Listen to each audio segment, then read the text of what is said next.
Oh, and finally, I love dinosaurs and monsters. So here is one of his most famous paintings of a T-Rex. And check it out, it has a crown. So we all know that the T-Rex was the king of the dinosaurs. And Jean-Michel Basquiat would draw that crown on a lot of his artworks too. He thought of himself as a bit of a king too, in terms of being an artist. He felt like the king of his own art. And that's how we should feel about our art as well.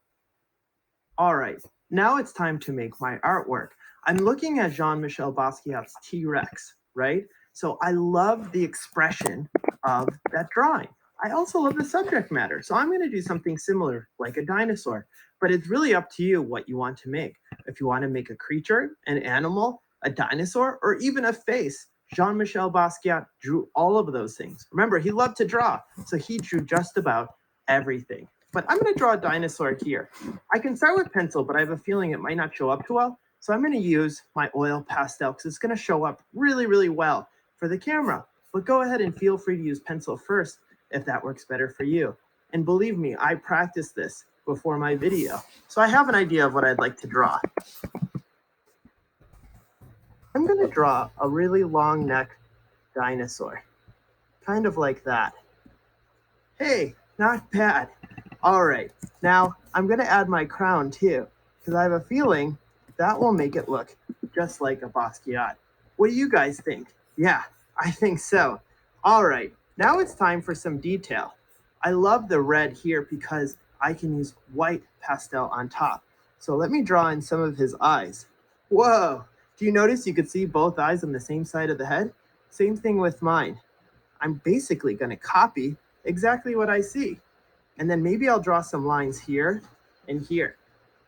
Now take a look at all these cool designs too. So I added the white lines, but look at some of the red shapes, and it's colored in pretty dark too. Again, use any color you want.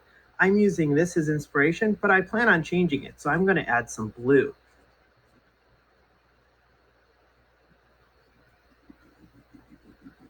I can be as messy as I want, and it actually looks kind of cool to let some of that red paper show underneath. Look at how much that pops. My goal here is to fill it in, but not all the way. I'm being kind of sketchy with it in a way, but I love that I can see the red underneath. All right, now I need something for the crown here. I'm going to go with yellow.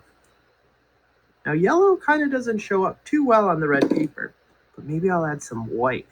Wow, look at that. Yellow and white made it bright, like a bright yellow, just like that. Maybe I'll do the same thing here for my spikes. Can't really see the spikes, right? But let me go ahead and add some white on top. Hey, how cool. Doesn't this just look like the Basquiat inspiration? Now, ooh, didn't know if red on red would work, but actually it absolutely works. Maybe make the tongue coming out the front.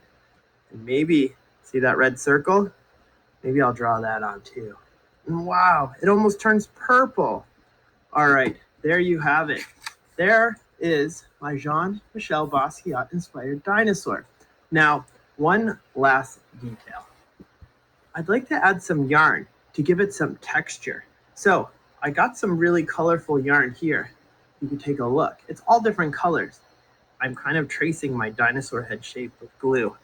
Now, in my experience, a little bit more glue works better. I don't think I put enough on first time around. So let me just add a little bit more. And also too much glue can also be an issue. So I think that's just the right amount.